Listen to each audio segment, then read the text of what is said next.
கிறிஸ்துவுக்குள் பிரியமானவர்களே, இந்த நாளுக்கான மாலை நேரம் அண்ணா அப்போஸ்தலனாகிய பவுல் ரோமருக்கு எழுதின நிருபம் 10ஆம் அதிகாரம் 1வது வசனம். ரோமர் 10:1. ரோமன்ஸ் 10:1. சகோதரரே, இஸ்ரவேலர் ரட்சிக்கப்பட வேண்டும் என்பதே என் இருதயத்தின் விருப்பமும் நான் தேவனை நோக்கி செய்யும் விண்ணப்பமாய் இருக்கிறது.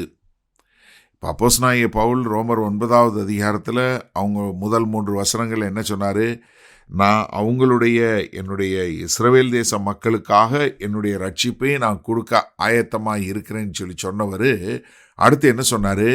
கர்த்தர் யார் மேலே சித்தமாக இருக்காரோ அவங்க மேலே சித்தமாக இருப்பார்.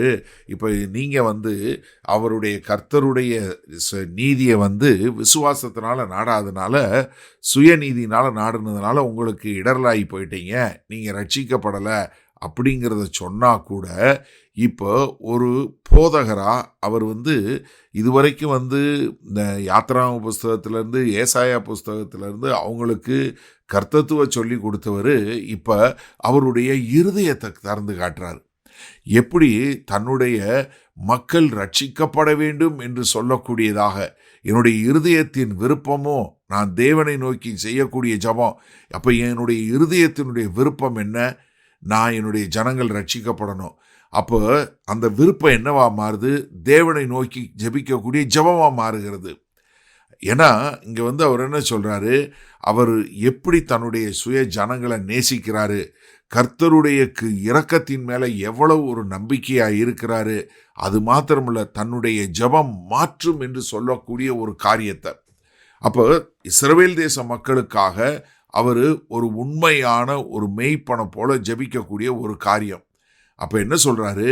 இஸ்ரவேலர் ரட்சிக்கப்பட வேண்டும் என்பதே, அப்போ என்னுடைய முழுமையான அல்டிமேட் கோல்னு சொல்லுவோம் இல்லையா, என்னுடைய இறுதி ஆசை, என்னுடைய முழுமையான ஆசை என்ன? இஸ்ரவேல் தேச மக்கள் எல்லோரும் என்ன ஆவிக்குரிய முறையில் ரட்சிக்கப்படணும். ஏன்னா அவங்க என்ன நினச்சாங்க? மாம்ச பிரகாரமாக ஒரு பொலிட்டிக்கலாக அவங்க ரோமர்களை துரத்தி விட்டு அவங்க வரணும்னு நினச்சாங்க. ஆனால் இங்கே என்ன சொல்கிறாரு? இல்லை, இஸ்ரவேல் தேச மக்கள் எல்லோரும் என்ன ரட்சிக்கப்பட வேண்டும். அவர்கள் ஏன்னா அவர் நான் இப்போ பிலிப்பியர் 3வது அதிகாரத்தில் சொல்லும்போது அவர் எப்படி இஸ்ரவேலில் பிறந்த இஸ்ரவேலன், அவர் எப்படி பரிசேயரன் எல்லா தகுதிகளையும் சொல்லும்போது அவர் தன்னுடைய இஸ்ரவேலுங்கிற தான் இஸ்ரவேலனுங்கிற பெருமையை குறித்து அவருக்கு ஒன்றுமே இது பண்ணதில்லை. ஆனால் இங்கே அந்த இஸ்ரவேலர்களே தடுமாறி போயிட்டாங்க. அவர்கள் ரட்சிக்கப்பட வேண்டும். அதனால அவங்க என்ன தேவனோடு இருக்க வேண்டும் என்று சொல்லக்கூடிய ஒரு காரியத்தை என்னுடைய விருப்பமாக இருக்குது, என் மன விருப்பம் மாத்திரமில்ல, அதுதான் என்னுடைய ஜெபமாக இருக்குது என்று சொல்லக்கூடிய ஒரு காரியத்தை சொல்கிறாரு. நீங்கள் நல்லா தெரிஞ்சுக்கொள்ளுங்க, இஸ்ரவேலர் மாத்திரமல்ல. ஏன்னா 1 தீமோத்தேயு 2வது அதிகாரத்தில் முதல் 4 வசனங்களில் என்ன, எல்லாரும் ரட்சிக்கப்பட வேண்டும் என்று சொல்லக்கூடிய ஒரு காரியம், அதுதான் தேவனுடைய விருப்பங்கிறதையும் சொல்லிட்டாரு.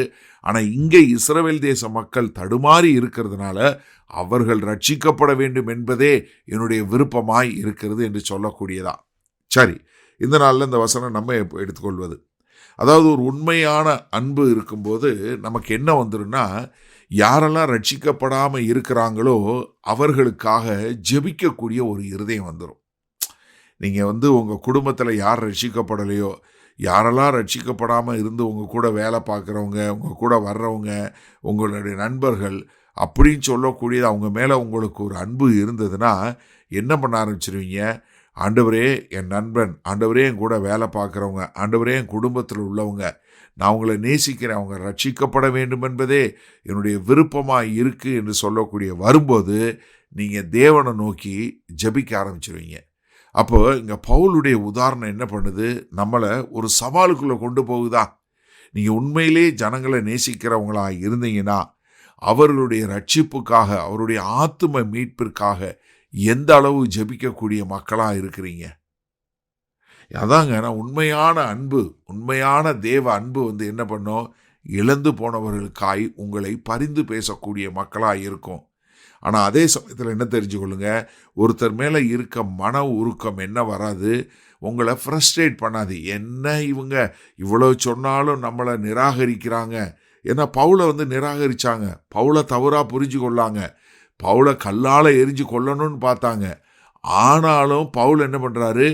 அவர்கள் ரட்சிக்கப்பட வேண்டும் என்று சொல்லக்கூடிய ஒரு காரியத்தை, அப்போ எனக்கு அருமையான சகோதரனை சகோதரியை, இன்றைக்கும் நீங்கள் அவங்க ரட்சிக்கப்பட வேண்டும் என்று ஜெபிக்கும்போது, அவர்கள் உங்களை ஏளனப்படுத்தி கோபப்படுத்தி உங்களை துன்பப்படுத்தும் போதும் நீங்கள் அவர்கள் மேலே ஒரு சாந்தமாய், அவர்களுக்காய் ஜெபிக்கக்கூடிய மக்களாய், சுவிசேஷத்தை நிராகரிக்கிற மக்களுக்காய் ஜெபிக்கக்கூடிய மக்களாய் இருப்பதற்கு, ஆண்டவரே எனக்கு ஒரு மென்மையுள்ள இருதயத்தை கொடுங்கன்னு கேட்கக்கூடியவங்களாய் இருப்பீங்களா?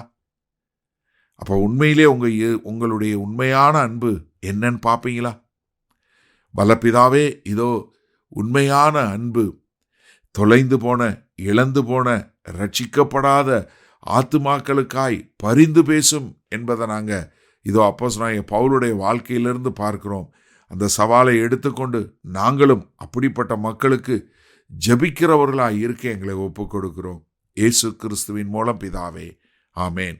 கர்த்தர் உங்களை ஆசீர்வதிப்பாராக. நாம் நாளை காலை தினசரி தியானத்தில் சந்திப்போம். Good night.